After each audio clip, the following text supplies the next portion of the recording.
Secrets and Spies presents Espresso Martini with Chris Carr and Matt Fulton.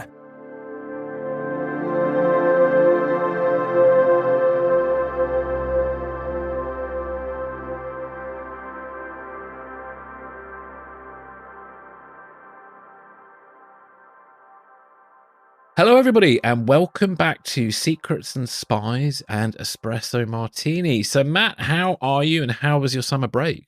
I'm doing good. I wouldn't say it was much of a break. It's more just a period with less to do than the months before, where I sort of took that time and shifted it to other things. Was working on the novel on active measures quite a bit. Didn't really go anywhere or do much fun, which is kind of hold up working, Yeah. How about you? Cool. Yeah, no, I had a nice couple of weeks off. The beginning of August was a bit busy, and then I was trying to take the last 2 weeks off, and I say trying because still a few little worky things happen. But I did go to my first ever Greek wedding, which was cool. So I was in Greece for for about 4 days at the end of August, early September, and that was lovely. Got a bit sunburnt and attacked by I got attacked by mosquitoes at the airport on the way out. I did absolutely fine on the trip itself, and then I don't know what happened, but as I got off the aeroplane, I just noticed my leg had been completely massacred by what I assume was a mosquito, or it could have been a flea. I don't know, but so something got on the plane that attacked my legs, and I could have done without that. But there we go. Yeah. Oh dear. But no, the wedding itself was really great. Lots of late nights and lots of loud music. In fact, I got a warning on my iPhone that I'd been in a loud environment for 3 days in succession. That was quite funny. And it did strike me as well. It's the closest I've been to Ukraine in a long time, because the Black Sea was about 400 miles roughly from where I was. And that puts it all in perspective a little bit as well. It's just kind of crazy thinking that, whilst we're enjoying the sun, having some fun, there's this terrible kind of war going on just, beyond our sight line. Where in Greece were you? We're at a place called Marathon. So it was on the coast. Okay. No, really good. Highly recommend it. So, no, lovely time. So, yeah. But yeah, August, my God, what a busy month. In a way, I'm kind of glad we did take the time off, because looking at our list of stories, as you put it, it was quite intimidating, and it is. So, on today's episode, we're going to do our very best to cover a wide range of stories. In what turns out to be quite a dramatic August. But I still think, despite our best efforts, we're going to be scratching the surface. So on today's show, on Espresso Martini, we're going to take a look at a coup in Niger and Gabon. We've also got Prigozhin's death and his legacy haunting us from the grave. We also have Russian pilots involved in a dramatic defection to Ukraine with a Mil MI8 helicopter that's sort of like a helicopter version of the Hunt for October. And then on Extra Shot, which follows this show, and that's the Patreon show, we will be looking at the concerns of a NATO collapse if Donald Trump is re-elected as president. We will also be looking at a mysterious submarine sinking off the coast of Taiwan and a new security agreement between China and Fiji. And we also have an update on that GCHQ stabbing story that we spoke about. I think that was in probably March, April we spoke about that. It's been a while. And Matt, you also brought to my attention the Errol Morris, the legendary sort of documentary filmmaker, has a documentary coming out about John le Carre, and it looks like it's his last interview, because John le Carre died a few years back now, and this interview looks very detailed. And Errol Morris, I mean, has made some great movies, so I'm looking forward to having a bit of a chat about that later. So just for listeners, if you're new to us, welcome. If you're an existing listener, welcome back. And don't forget, if you want to get access to Extra Shot, you will need to be a Patreon subscriber, and Patreon subscribers will also get the articles, our very intimidating article list of everything that we were considering whilst preparing this episode. And if you do become a Patreon subscriber, you get a free coffee cup or a set of coasters, and it depends on which subscription level you go on there. So we will kick off with the recent coup in Niger and Gabon. And I was going to take this is quite a complex story, so I'm actually going to take some key points from 3 articles from The Drive, BBC News, and AP News, and I'll link to all of those in the show notes. So just to summarize what happened, and then Matt, I'll come to you for your thoughts, and then circle back to myself. So the key points are: military takeovers are resurging in West and Central Africa, as evidenced by the recent coups in Niger and Gabon. These coups now make it 7 in 3 years in Africa, so it's quite a lot. In both Niger and Gabon, as well as other African nations, discontent is widespread due to job shortages, corruption, colonial influences, and manipulative electoral processes, including extended presidential terms. And there's 1 or 2 countries out there that suffer from that as well. And we'll be talking about that later.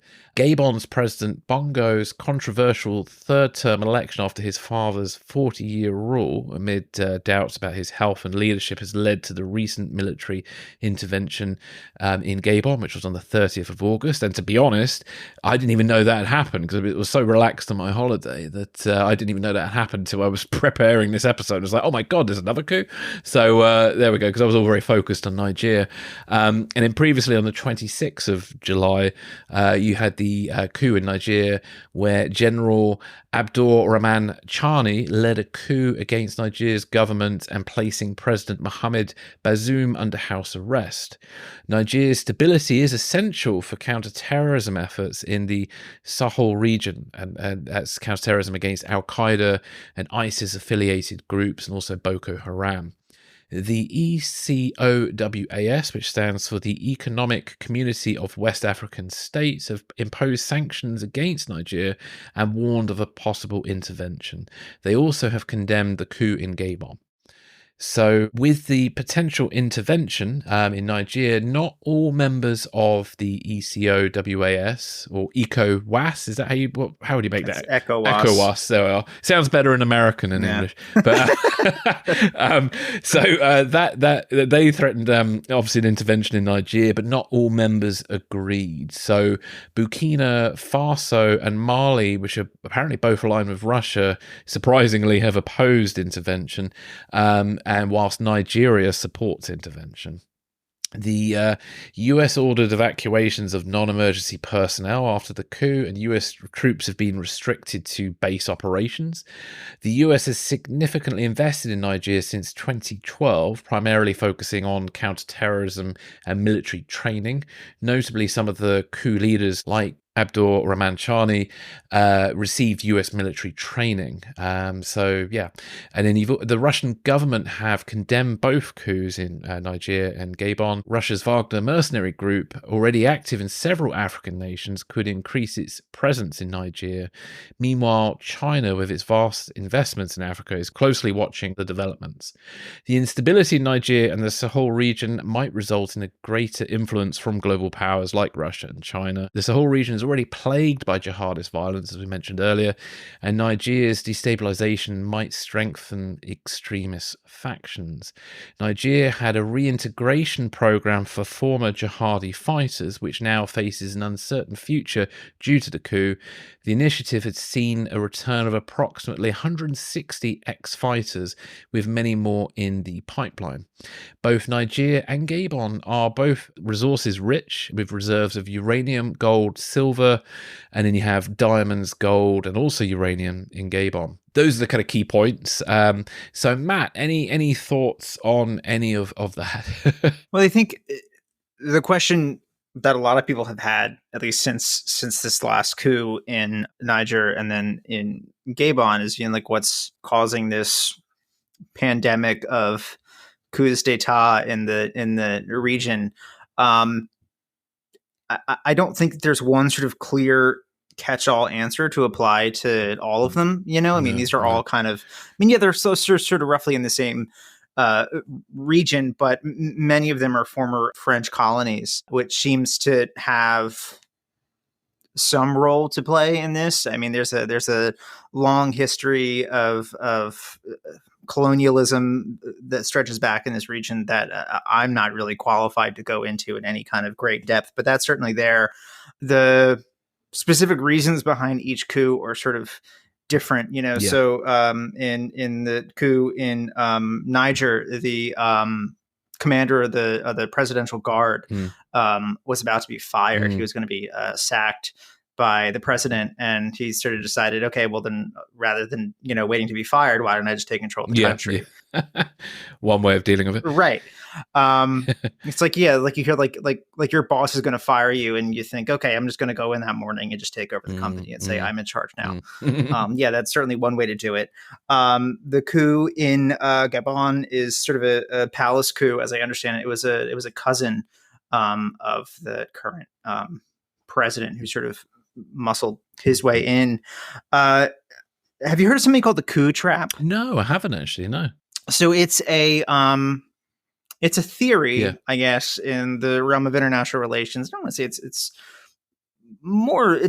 not so much a theory. I mean, I think it's quite backed with evidence, but it basically claims that the key greatest indicator to predict whether or not a country will experience a coup in the future is whether or not they've experienced one in the past.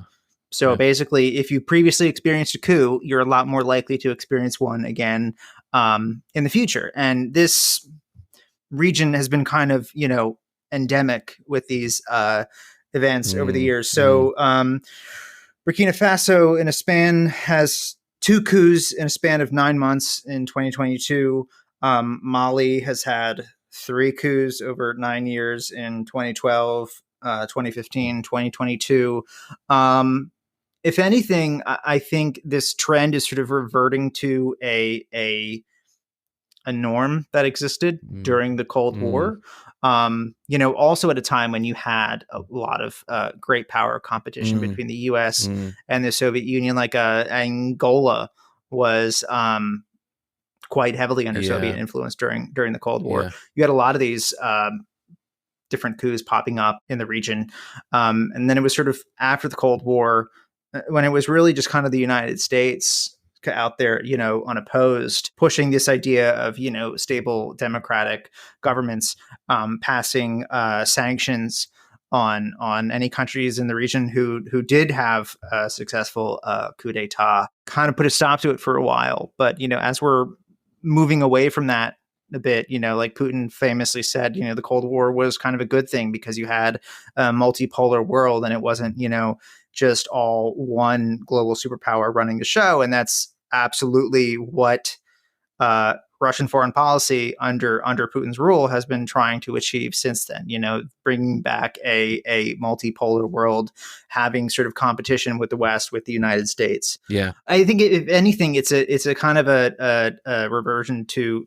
the norm for the area, unfortunately. And you have, you know, a sort of a belief that this is something that you can do and get away with in the region. I mean, without any kind of real consequences. The sort of taboo has kind of melted away. One of the problems for the U.S. in the aftermath of this coup in Niger, the State Department hasn't even officially declared that it's a coup. The reason with that is I think you sort of put in your intro there. The Pentagon has invested $100 million in counterterrorism efforts in the region. Has a drone base in, I think it's Agadez. Agadez. Right. Where, I mean, that area of the Sahel in North Africa, moving closer towards the sort of southern edges of the Sahara, is kind of the one place right now where jihadism is kind of flourishing. In the world. So if the State Department, if the White House comes out and declares that, you know, Niger, that the government there came to be as part of a coup d'etat, under U.S. law, we had to suspend all cooperation with them. So you have that messy kind of idea in international relations that comes into play that, you know, okay, what would be the greater harm to our interests right now? Just sort of, you know, looking the other way and keeping this cooperation with them on counterterrorism efforts to the extent that we can? Or do we, you know, stick by our sort of democratic principles and say, no, we're not going to support a government that came to power in a coup? And then, you know, you have no influence in the region. And to your point, you know, and this gets complicated by our next topic a bit with the fate of the Wagner Group. It's still kind of up in the air. the Russians are right there, more than willing to come in. Well, they're definitely exploiting that situation, and I mean, there's been alleged Wagner fingerprints to the coup in Niger, at least. There's definitely no saints out there at the moment. I mean, it's sort of. Yeah, you've got sort of China and Russia definitely increasing their influence in Africa. We've seen certainly with the kind of mixed response towards condemning Russia with their war against Ukraine. Africa's been very mixed on that, especially I think South Africa, which is quite surprising. There's a lot of Russian influence in South Africa. Yeah. And to your earlier point as well about the sort of terrorism side of things, I had an interview with former CIA officer Tracy Walder. I think it was about a year and a bit ago now, and she highlighted in my interview that Africa is very much a hotspot for ISIS, and she even argued that Africa may be more important today than the Middle East in regard to Islamist-inspired terrorism. And that's definitely something we should dig into a bit more on a later podcast at some point, because Africa definitely for me has been a bit of a blind spot, just because there's so much to cover, and it's very difficult to cover the entire world as an individual. It's a bit easier now you're with me, but it's still quite tough to cover all these things. And the other thing as well that crossed my mind, these coups remind me slightly, but maybe not so much, but slightly of the Arab Spring. Because with the Arab Spring, the majority of those uprisings in the Middle East were linked to discontent over living standards, security, and a lack of accountability of their respective governments. And certainly in many African nations, as we said earlier, there is this discontent about living standards and so on, which is leading to, potentially leading to this vast number of coups that's been going on. It's an interesting one, that. And the last thing, back to terrorism, obviously terrorist groups love unstable and failed states. It becomes kind of fertile ground for recruitment, because terrorist groups typically stand in for failed governments, and they're able to provide resources such as food, water, and energy, whilst also creating a level of security with their hardline rule. And that typically goes against the inevitable rise in crime, such as looting and robberies and kidnappings in failed states. All we need to do is look at reports of locals who lived under ISIS in Mosul for 36 months and the way they controlled the area, and how a lot of people kind of tolerated ISIS just because ISIS brought in electricity and stuff and kept things kind of stable. So, terrorist groups are smart. I think a lot of people misunderstand terrorist groups. They think they're just about blowing stuff up and all that. I think sometimes, it's also about power grabs. It's about money. Especially with ISIS, they got a lot of money from territories they took control of. So, and Africa is, rich in resources. And this is why superpowers, in a sense, want their influence. America, China, and Russia definitely want to have a hand in what's going on in Africa, because they're going to need access to uranium, diamonds, or whatever, and other resources. And so, terrorist groups know all that as well, and they can use that to their advantage. And if you make it a difficult place for Western companies or Russian or Chinese companies to do business, it could knock up the price of those minerals and resources. And and if the terrorist groups are kind of in control of that, they can make a lot of profit out of all that. So and there's one other interesting thing as well, and I'll just quickly go into an article from The Intercept. The point earlier about a lot of the soldiers who've been involved with these coups have been trained by the US government in the fight against terrorism. And so this has sort of been a kind of growing pattern that's been sort of picked up by The Intercept, and in an article by a guy called Nick Terse. And so the key points were, one of the leaders behind Nigeria's recent coup and the head of Nigeria's Special Operation Forces was trained by the US military. Since 2008, US military trained officers have been involved in 11 coups across West Africa. And the US is, as you mentioned earlier, heavily invested in Nigeria, with US taxpayers spending over $500 million in the country since 2012. And that's also led to a significant increase in the presence of US military personnel in those countries, growing from 100 to 1,016 within a decade. And obviously there's been the establishment of US outposts such as drone bases bases, etc. And obviously the focus of those efforts have been mainly counter-terrorism activities, and experts have argued that the predominant issues igniting conflict in that region really is deeply rooted in poverty and historical colonial legacies, corruption in the government, and political and ethnic tensions. And with that sort of training of these personnel, it kind of reminds me a little bit of the US's war on drugs efforts back from the 1970s onwards, where the US was sort of training, anti-cartel activities in places like Colombia and Mexico. And the thing is, there was a bit of mission creep sometimes, because some of the cartels or groups they were fighting happened to be also left-wing groups, because they were using the drug business to kind of finance their activities. And so there's a very interesting, very sort of dark legacy from, if you look at the sort of 70s through to maybe the early 90s, with quite a few US-backed military juntas who, were quite right-wing, almost fascist, and those groups were kind of attacking left-wing opposition groups like FARC and in Colombia, groups like FARC were using the drug trafficking to finance their activities.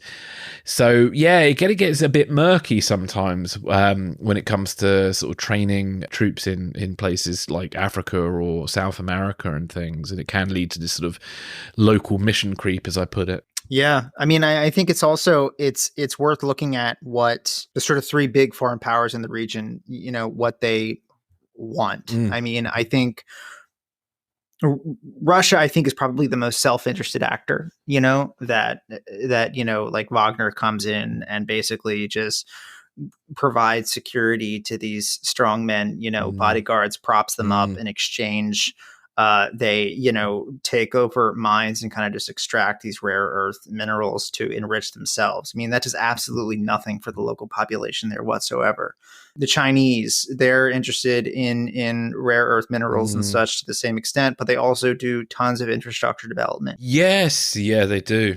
They're very good at that. Like Nigeria, Sudan, Kenya, building up completely new passenger rail infrastructure.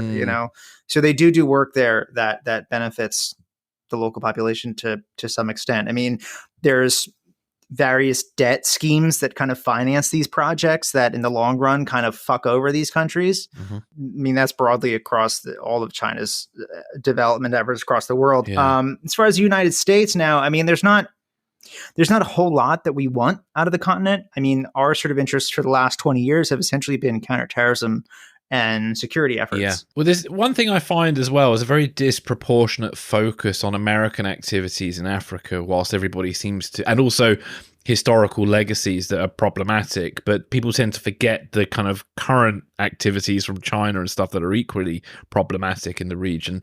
Well, yeah. If you look at the activities of these, like Russia or China in the continent, these are nations that I think many would conventionally understand, especially on the left, to be seen as kind of anti-imperialist, but their actions are, I mean, I think you can make a good argument that Russia and China are the most imperialist countries in the world today. When they just sort of go and just take and give back very little. I mean, they're sort of operating on pushing forward the kind of worst impulses of European colonial rule on the continent. Yeah. I mean, even back during the Cold War with the Soviets and their activities in Africa, as far as like Angola and stuff. I mean, they were not operating from a place that, we're going to come in and, we're going to liberate the poor African proletariat to seize the means of production and unite the continent under the bonds of socialist brotherhood. I mean, that was not their aims at all. It was purely just extract as much mineral resources, as much wealth as you possibly can from the continent, and just bring it back home. It was not charity that they were offering these countries, and it's not charity that they're offering now. Yeah, and I find it very interesting as well. Like from a historical point of view, there's so little known about Russian activities in Africa and South America during the Cold War. Yet we do talk a lot about American activities in Africa and Central America, South America as well. It comes up quite a lot actually, and I'm like, I feel like I don't know, America was not alone in what was going on in the world order during that time. So yeah, Yeah. But there we go. Yeah. And one other point that kind of came up, I mean, this summer, I think, you've probably seen it as well. Climate change has come up as a big topic because of the increasing temperatures. We've had like big fires, especially in Greece, not where I was, but other parts of Greece had terrible fires and so on. And the one thing that keeps kind of getting in the back of my mind is I think we are quickly approaching a huge potential huge battles for resources in time, and I think that could only get worse as climate change increases. I mean, I was just reading an article just yesterday about one of the big fears at the moment. The next pandemic may not focus on humans, but it might focus on crops, and it could wipe out wheat or corn. Yeah. And that would have a massively devastating effect on global food resources. And already the war in Ukraine has a huge effect on things, especially for Africa right now. Right. Or you have swaths of the world where would be just prohibitive for human beings to exist. Yeah. Like it's just too hot for people to live. Yeah, and we're going to get mass migration, which we kind of already have, and we're not coping with it, especially in Europe. We're governments are not coping with it. They're not coming up with strategies that really are humane. They kind of are just begrudgingly letting some people in, but doing everything they can to kind of deter people from coming over. But really, in time, maybe in 10 or 20 years' time, there'll be parts of the Middle East that will be totally, for certain parts of the year, you won't be able to exist in. What happens then? I just don't know. And so yeah, it's just interesting, isn't it? The idea of nation states might well become challenged in time because of the crises that we will be facing as a human species. And I think, and I'm worried that I don't see a level of cooperation. I'm starting to see more and more selfish behavior. So, Russia, China, and America are becoming even more divided from each other, and obviously internally as well. When we really need, in an ideal world, America, Russia, and China to kind of come together and team up and come up with some policies that will, in a sense, save us all from the devastating effects of climate change. And I don't, yeah. This is kind of jumping ahead a bit. I mean, we're going to talk about this in the extra shot, but China's sort of security cooperation agreements that they're pushing with Fiji and the Solomon Islands and a lot of nations in the South Pacific. And I was reading that in preparation for this episode, and I thought, they're going out of their way to develop these sort of security arrangements with these South Pacific countries that aren't going to exist in a couple decades. Yeah, like they're going to be underwater. And what are they going to benefit for that? That's the interesting. The country of Fiji may exist in spirit, but it won't be on that island.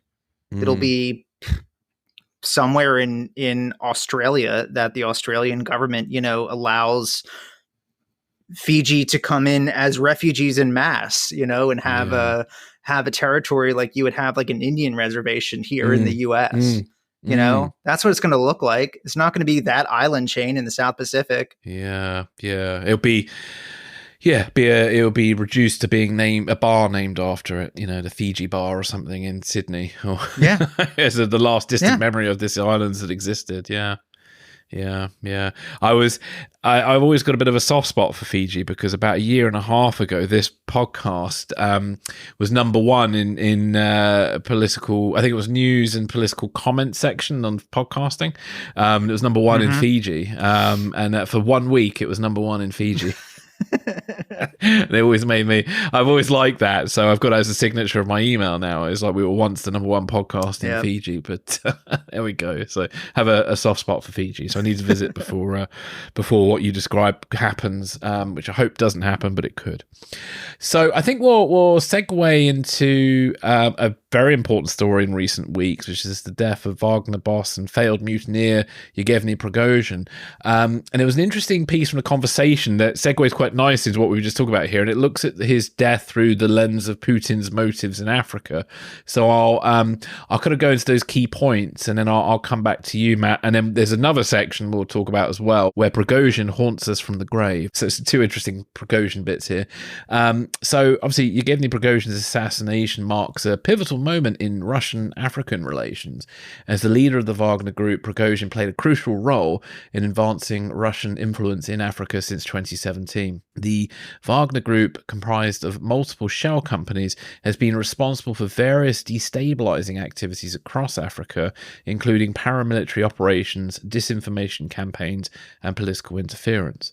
Prigozhin had recently faced internal political challenges, including a power struggle with the Russian military, which hinted at his vulnerability.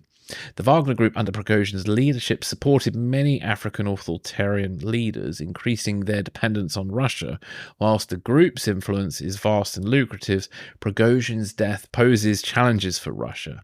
Maintaining the Wagner operations without Prigozhin will require considerable effort, and given the complexities of its dealings in Africa.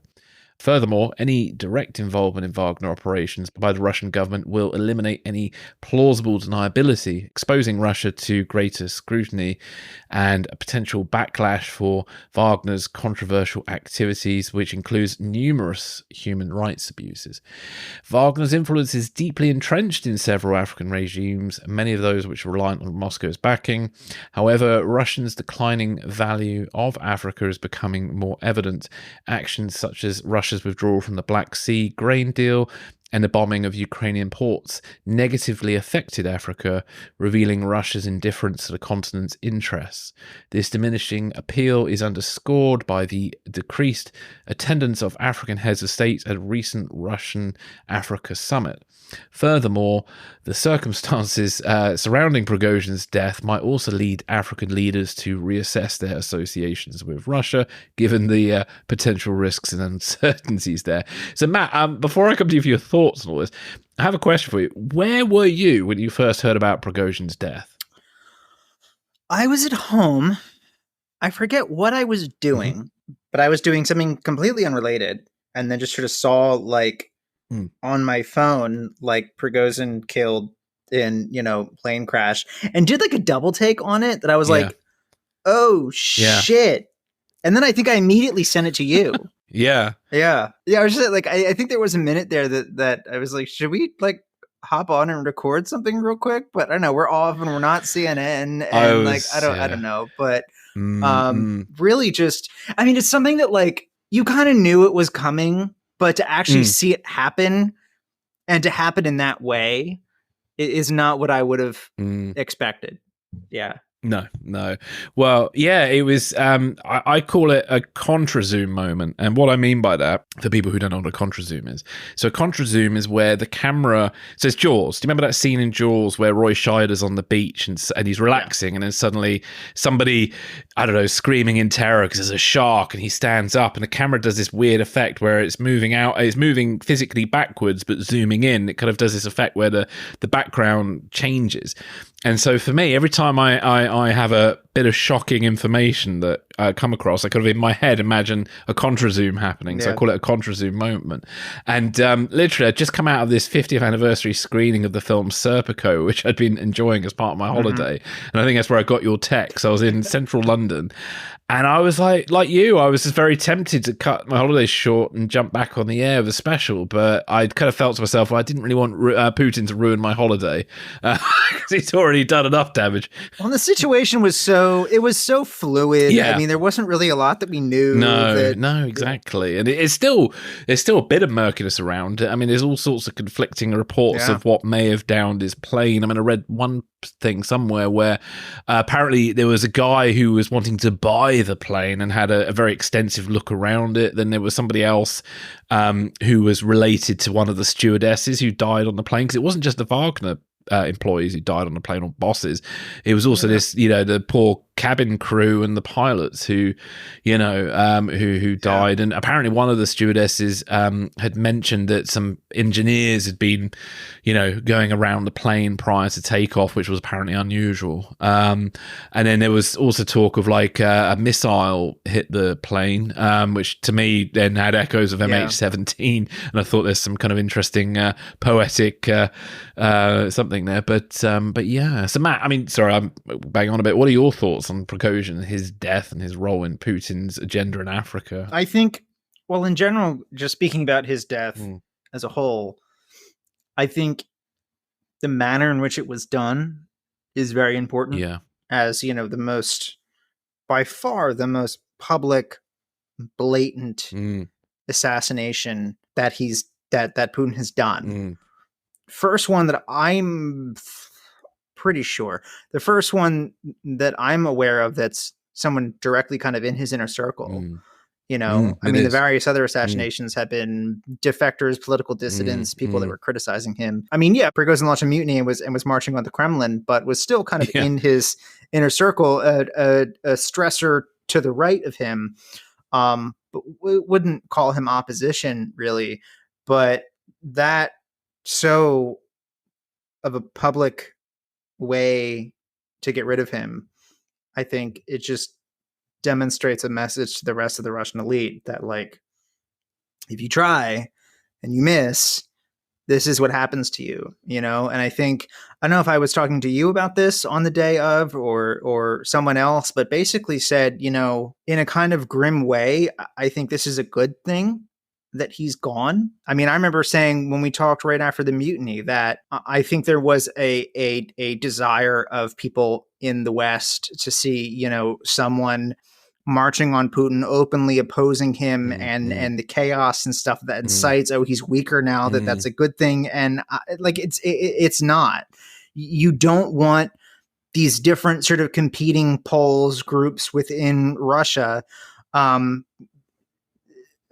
fighting it out, in a country with thousands of nuclear weapons. It's just not something that you want. And I think, frankly, someone like Prigozhin, who complete fucking sociopath. Oh yeah. Outright fascist. Like, let's not forget the actual founder of the Wagner group, which was Prigozhin's deputy. His name is Utkin or something? Something like, yeah. Had the Nazi SS tattoos, runes tattooed on him. That's how they identified his body from the wreckage, from all the fucking Nazi tattoos that he had all across his body. The name Wagner, he gave the group the name Wagner because Wagner was Hitler's favorite composer. Like, this is not subtle as to who these people were, and to have this man being a complete chaos agent with a fair degree of popular support across the country.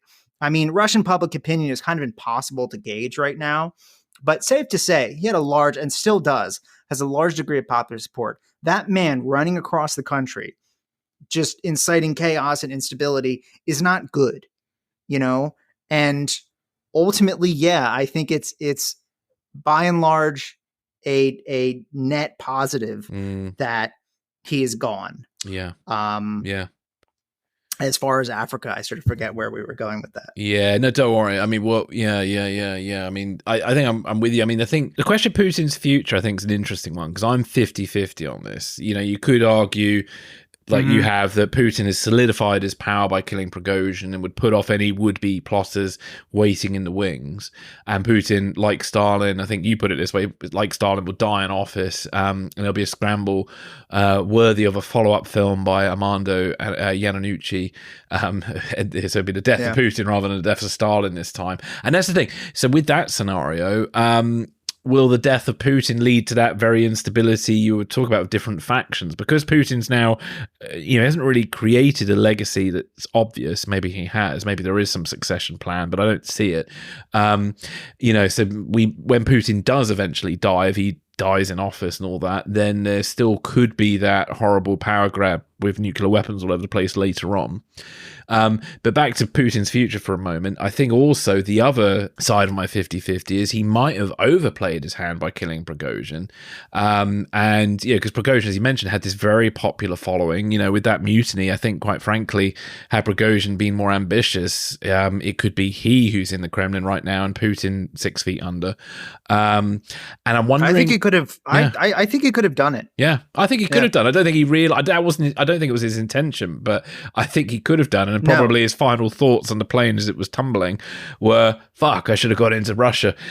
Gone into Moscow, Probably thinking, I should have done it. God damn it, And so the thing is, as we saw, Prigozhin seemed to be very popular with the military and obviously with his own people within the Wagner group. And the Wagner group have just been saying definitely embedded in Russian operations in Africa, Syria and other places. And they played a vital role because Wagner's sort of become this deniable version of Russian special forces. They're probably better trained than even Spetsnaz, Yes. So I think this kind of puts Putin in a slightly awkward position. So obviously the Ministry of Defense, the Russian Ministry of Defense, I can't remember what they call it now, but they have sort of taken official control of Wagner. But the thing is, you might take official control, but you might not have the that's it, yeah. And they might not have the loyalty. And if you just killed off the most popular man in the Wagner group, surely that's going to piss someone off. And when you've got a lot of people who've got very good set of skills in Liam Neeson terms,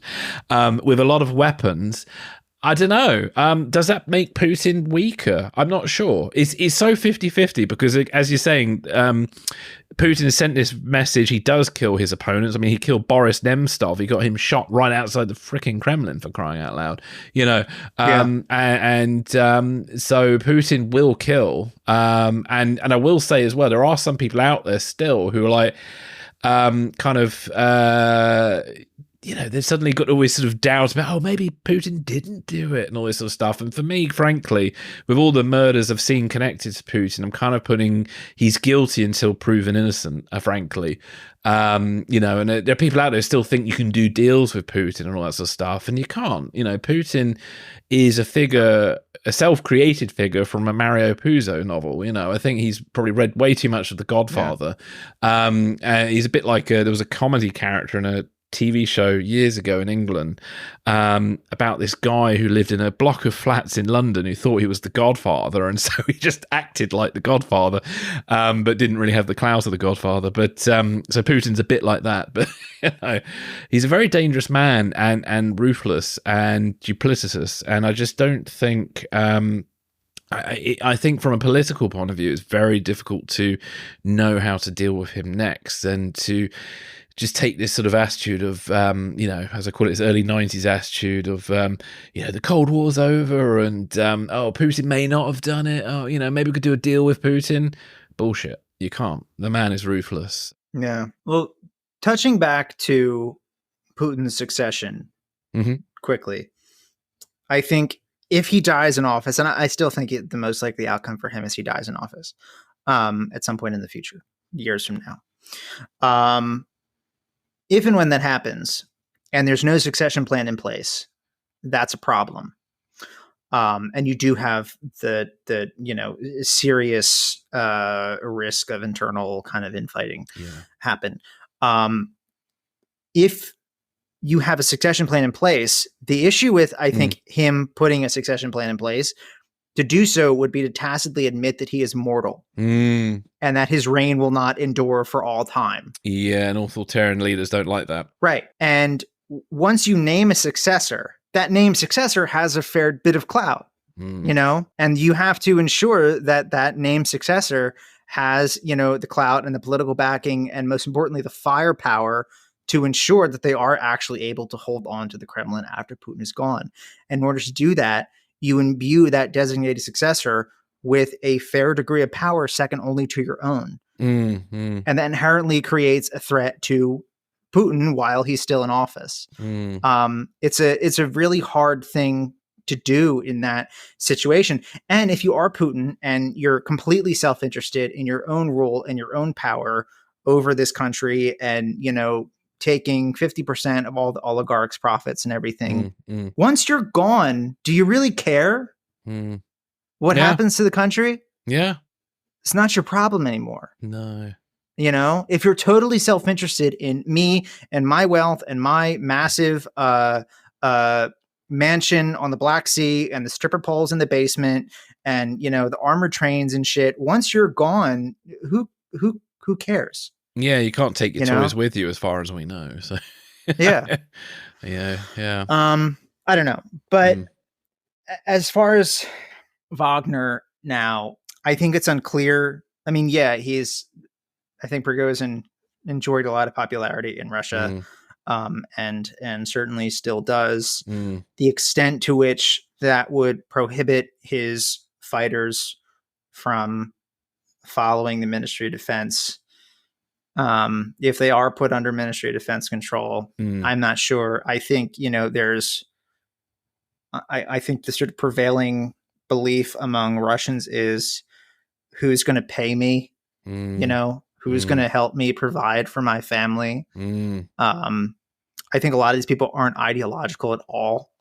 No, I think the mutiny is very much proven there's very little loyalty or anything, really. It's all about who's going to provide for you. And I think, you know, there was somebody quoted as that, wasn't there?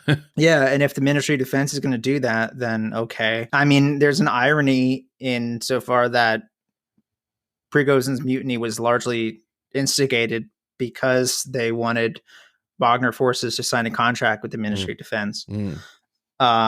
As far as their activities in Africa, if the GRU or some other branch of the Ministry of Defense openly sort of absorbs Wagner forces, takes over these operations in Africa, I mean, it's a huge sort of corporate transnational enterprise. It's not just guys with guns on the ground. You know, there's mines and there's various corporate entities and there's, you know, this whole propaganda network. It's a kind of a vast network of companies to sort of control. But at the same point, you know, as you sort of said, if the Russian Ministry of Defense kind of openly takes us over, like, okay, do we now have Russian troops openly occupying these sections of Central and Northern Africa? Yeah. Would the Russians care? Would they just come out and say, yeah,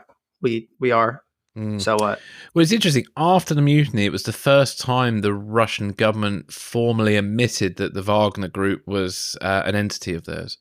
Because prior to that, there'd always been this, no, of course not. You know, it's crazy, really, the plausible deniability and how pathetic it is, really. Private military companies are officially illegal in Russia. They're officially outlawed. They're not supposed to exist, but you know, everyone does. A lot of the oligarchs kind of have their own. Gazprom, the state-owned natural gas conglomerate, has one. Even I think Prigozhin would sue journalists for a long time who sort of Bellingcat. He was the leader of the Wagner. Yeah, Bellingcat. I mean, the British government allowed Wagner to sue Bellingcat, even with the sanctions against Russia. Absolutely shameful. And only now is it the US and government and the British government are now formally going to label the Wagner Group a terrorist group. Only now. You know, it's a bit too little too late, really. And the fact that journalists have been sued over it is, shameful. It's absolutely outrageous. And the fact that the British government allowed that, you know, Russian oligarchs have been doing that and getting away with it for some time now, using the British court system to their advantage. And so, well, to that point, with Wagner being a designated terrorist group, if you have these African states openly sort of cooperating with the Wagner Group, having them run, you know, various corporate enterprises in their countries and stuff, so that then complicates their exposure under international law. Yes, I mean, they could open yourselves up to U.S. sanctions, cut them off from the dollar.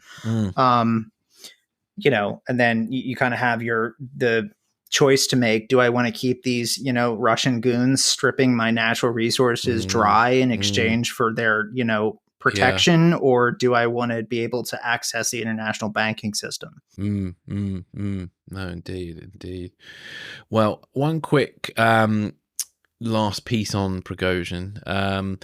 So he still haunts us from the grave of his troll farms. As you mentioned earlier, the Wagner Group's not just his military or paramilitary organization. It owns lots of things. The Internet Research Agency, which is a Russian troll farm, and was involved in meddling in the 2016 US elections, Brexit, and various other things. Basically, they still seem to be, the Internet Research Agency still seems to be active and following Prigozhin's death.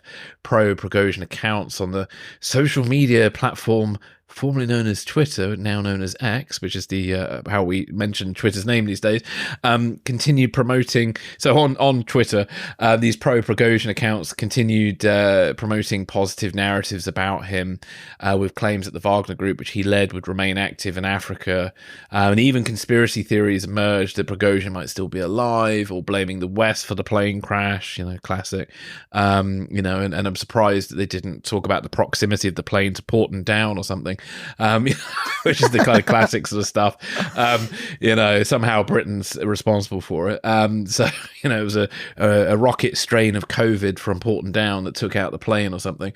Anyway, and there's an anonymous group called Anti-Bot for Navalny, which was dedicating to tracking Russian language influence operations on X or Twitter. And they identified a series of coordinated accounts pushing a positive narrative about Prigozhin. And this suggests that he might have actually retained control over the Internet Research Agency until his death. And the investigations have resulted in the removal of thousands of suspected accounts from social media platforms. And they've also observed patterns in troll activities, including replies to tweets about Russia and Ukraine. Russian disinformation strategies have evolved since the Internet Research Agency's interference in 2016. Current tactics involve a mix of state-backed media, large Telegram channels, and regular social media posts. And despite countermeasures, Russian disinformation continues to have a significant impact online. For instance, pro-Kremlin Telegram channels have seen a substantial growth in subscribers since the outbreak of war in Ukraine. The nature of Russian propaganda dissemination is shifting towards a decentralized approach, relying more on proxies and sympathetic Western influences. And in fact, there was quite an interesting article in the BBC about Western influencers who have been parroting Kremlin talking points and so on. Sort of seems to be sort of the usual suspects and things, and people who used to appear on Russia Today. Matt, do you have any thoughts on the kind of Internet Research Agency side of things? I think it largely falls under the same kind of complications that Wagner faces post Prigozhin. I mean, I think one of the things that made this troll farm so dangerous in 2016 during our elections and under Brexit is that people didn't really know that it existed, or it wasn't largely known that it existed. I mean, yeah, sure, there's a bunch of researchers and stuff all over the internet and stuff, academics who were calling us out. It was known to the intelligence services and stuff, but by and large, I think these troll networks were so effective because the public that were consuming it wasn't necessarily inoculated against it. No. And it was also very well catered, some of it as well. People forget that in these troll farms, there are literally, it's like, if you think of it like a big office, there are dedicated areas of the office that focus on different countries. And within that area in the office, there are dedicated desks to different states or cities within the US, for example.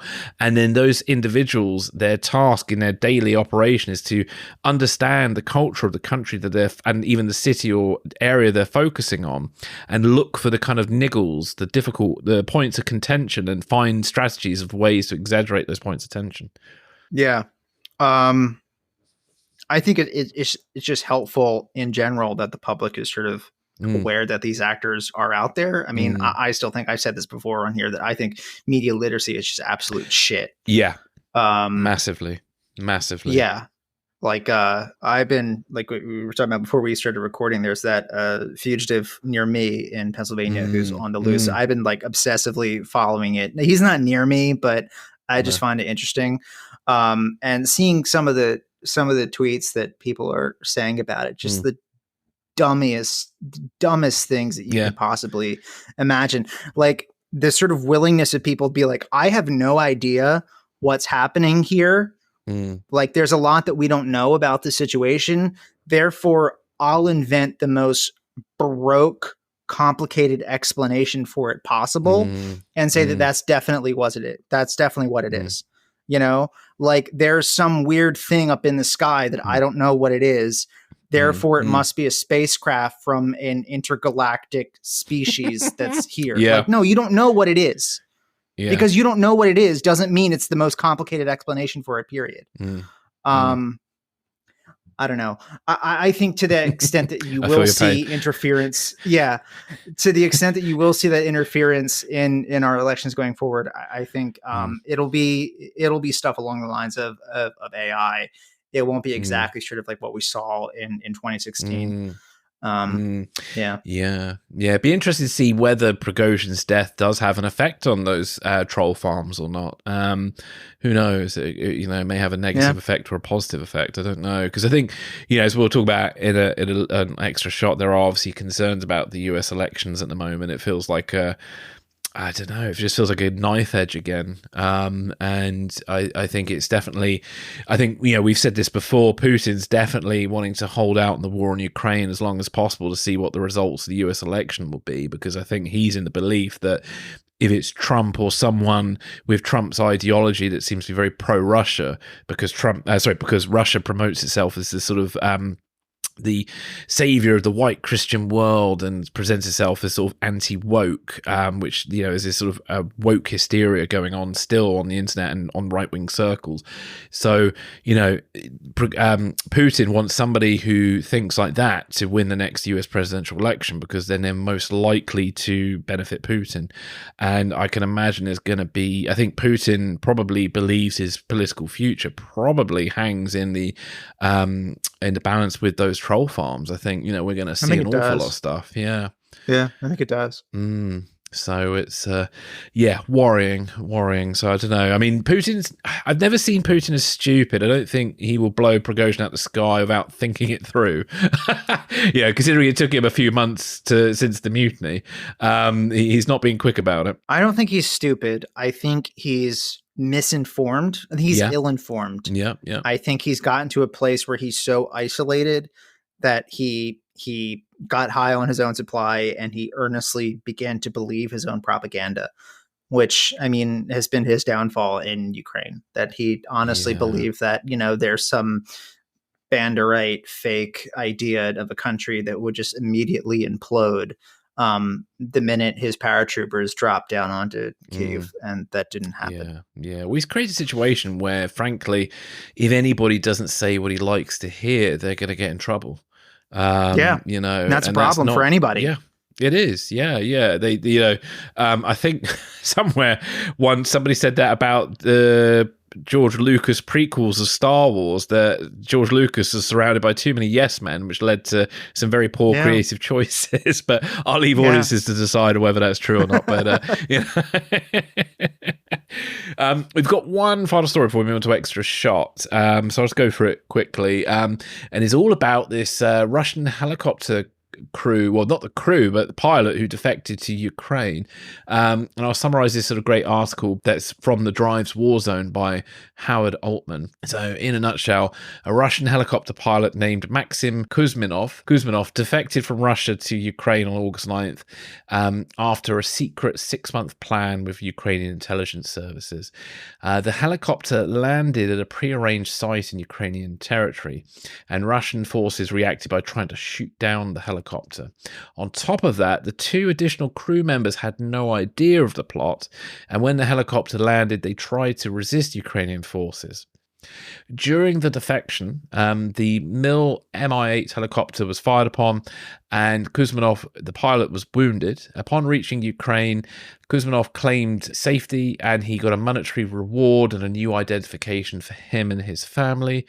This action followed Kuzmanov's disagreement with the war, apparently, and he somehow managed to get his military activities to be involved in mainly transportation tasks rather than attack operations. Now, I'm not sure if I completely believe that, but there we go. I'm sure he would say that, but maybe that's me being cynical. There was the operation was codenamed Sinister, and Kuzmanov was influenced by the Ukrainians' GUR Telegram channel and began communicating with the Ukrainian Defense Intelligence Directorate on Telegram. And apparently Ukraine's parliament passed a law a few months ago offering rewards to Russians defecting with equipment.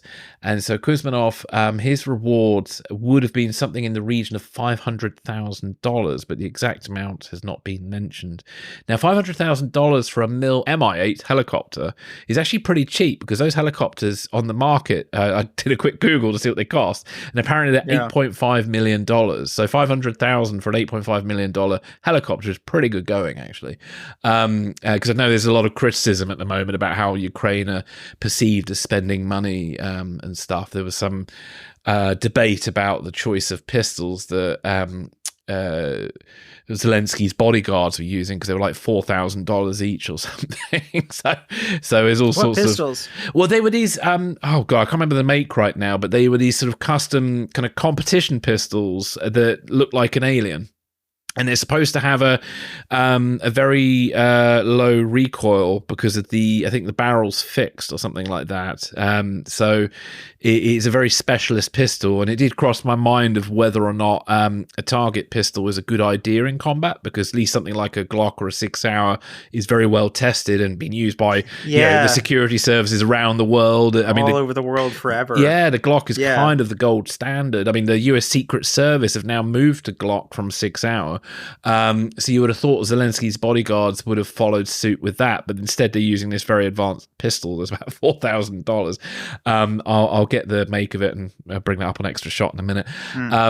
So back to the MI8 helicopter. So obviously the captured helicopter provides Ukraine with potential intelligence value about the enemy's communication and security system, and the event has been an embarrassment for the Russian Air Force.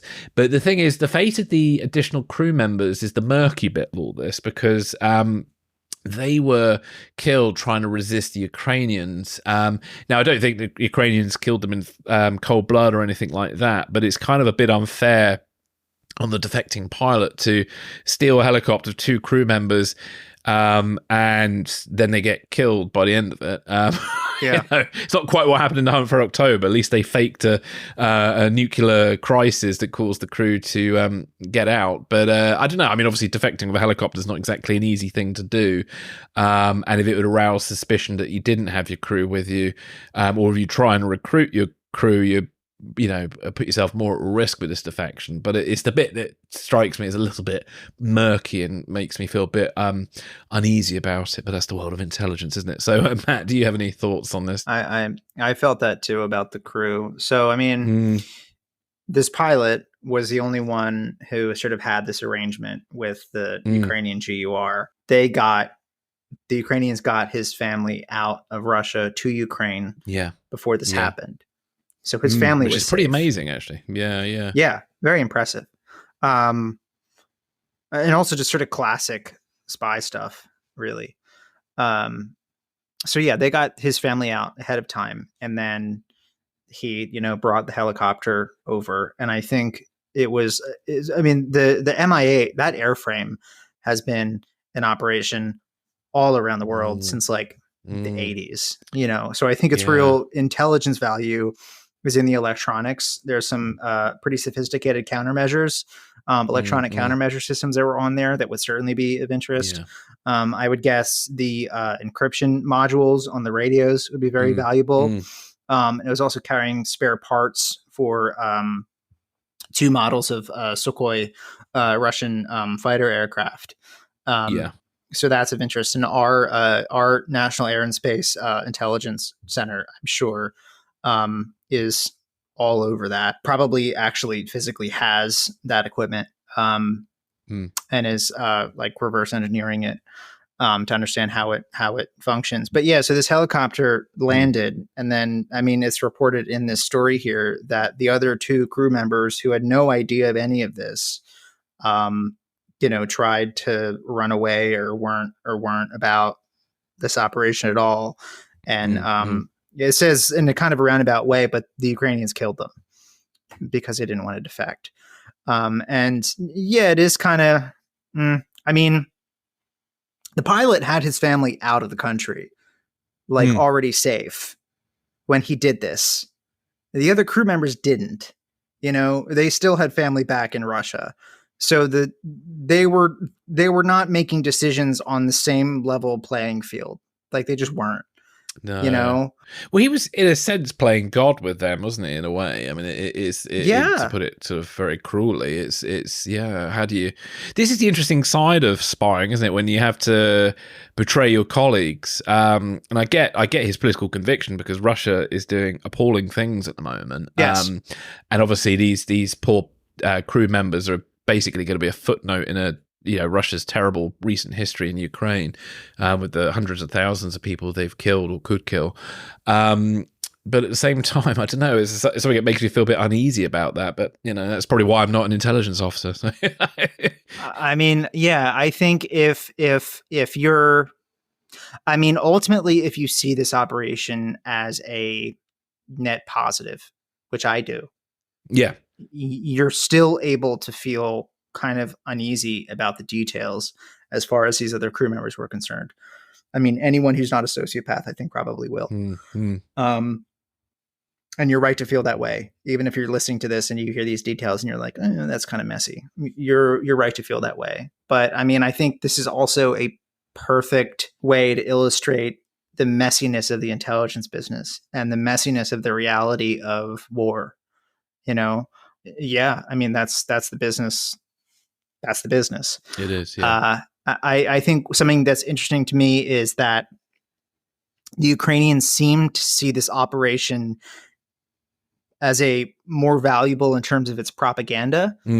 I mean, they had a press conference with this guy and named him and showed his picture and gave a fair amount of details on how this went down.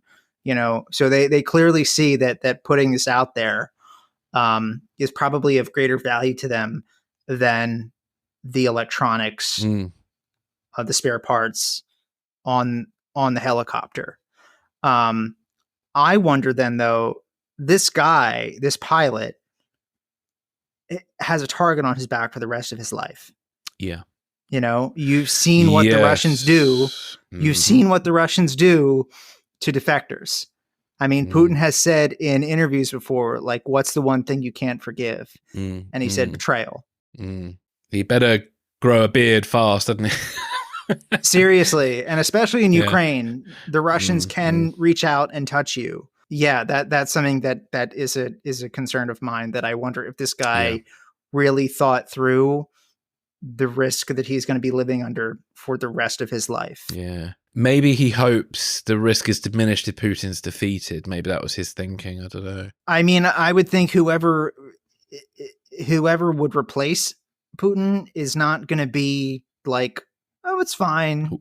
Warm and fuzzy. No.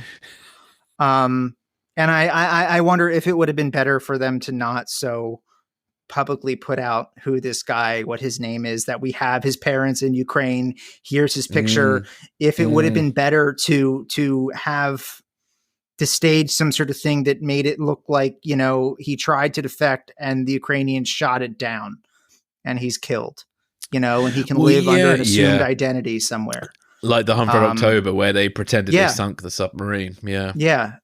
I wonder if that would have been wiser than like putting this guy on television. I think this is the thing with Ukraine, isn't it? Because they want the PR value of it. they want to be seen to be doing stuff, because there's been obviously a lot of negative criticism in the Western press about Ukraine's progress.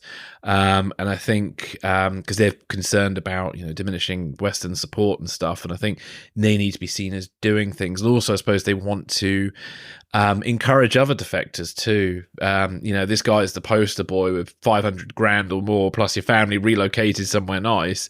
Maybe for some individuals who are sitting with a tank or a helicopter, who could do with the money, maybe they might think it might be worth it. This is controversial, but I'll say it. I wonder if how much the Ukrainians see this value as purely as a propaganda tool, and how much, if they care about that a great degree more than they care about this guy as a human being who they've put in a tremendous amount of risk by doing this. Yeah. 500 grand isn't a lot of money. I mean, obviously they haven't disclosed how much they gave him, but I can't imagine they would have given him more than $1 million. And if you just relocated him and his entire family, it's going to be expensive. 500 grand can get you pretty far in Ukraine. I suppose. Yeah. Yeah. Not in London, but or here. Yeah, no, that's like that's a my price is $5 million. Yeah, that's upwards. A fun night out in central London. I really wonder how much they actually care about this guy and his safety, or they wanted their photo op and they got it. I question that. It's a bit like, do you remember that Michael Weiss article we spoke about maybe in the last episode, where he was quite bold in saying about how he spoke to people in like the GRU and various other things. And I was like, why would you say that? Because surely, for example, if you say, I spoke to the accountant of the GRU, that narrows it down to 10 people, why would you put any source at risk like that? And it's bothered me. It still sticks with me. Is why I'm always interested by that. And certainly with the Ukrainians, for them, it is more about the propaganda victory, I think, than it is about necessarily the individual's safety, I think. I think the Ukrainians, especially in their GUR and their military intelligence, I think they are some ruthless SOBs. And they have to be. Yeah. They have to be. Yeah. And it's very much a zero-sum game. I think they got their, I think they got their propaganda victory. They put him out there. And if in a couple years from now, this guy gets a face full of Novichok, I don't think they give a shit. And I wonder if this guy knows that. Yeah, maybe. I don't know. But, I can understand that ruthlessness because Ukraine is in a fight for its survival. So I don't want any listeners out there thinking that my feelings about Ukraine are wavering, because they're not. If anything, I feel like I've become even more pro-Ukrainian in the last few months of watching stuff, and feeling like we need to find a way to do more. And like the fact that the F-16 thing is only just starting to happen in September and so on. And everything's taking so long. And I think that, I feel like Ukraine needs to have a significant victory before the US elections, because I do fear for the future of Ukraine, especially if Trump gets in. So, but anyway, we will probably wrap up there. Sure. Just a quick note. So the pistol that I mentioned earlier, which is known as the somebody called it a Super Gucci alien pistol in use with Zelensky's security detail. So it's called the Laugo Arms Alien, and it's a 9mm pistol. I believe it holds 18 rounds. I've been trying to read the technical gist of it whilst you were chatting, but I haven't really succeeded in that. But I believe it has some sort of low bore axis that makes it very accurate. So with repeat shooting, you don't get too much muzzle rise. And I think it's because it's either the barrel is fixed or an aspect of the slide is fixed. I can't remember which way around it is. It looks cool. Yeah, so but it does. I think it if does. a pistol, it's quite new. Yeah, that's the thing. I think if you're in a close protection detail and a Glock is good enough for the Secret Service, it's good enough for you. Yeah. Well, this is it. I mean, it might be accurate, but we don't know that individual who was carrying the pistol. It might be a personal pistol. It's not necessarily the US taxpayers' money is paid for this $4,000 pistol. But the reason I brought it up is because there's been, over the last few months, I've seen a lot of articles from various outlets where people are questioning the way Ukraine's using the money. And to be honest, I don't think any of us really know know. I leave it to the Ukrainians to decide how they best spend their money, because they're the ones fighting for their lives right now. So if they feel the super alien Gucci pistol's the way to go, then go for it. So there we go. So we're going to move on to Extra Shot, which is on Patreon. So if you want to join us, please do.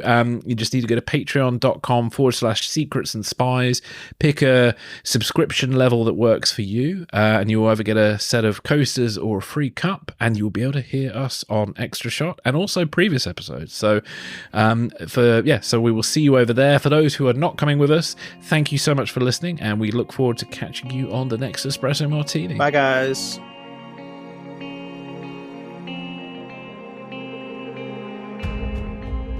Thanks for listening. This is Secrets and Spies.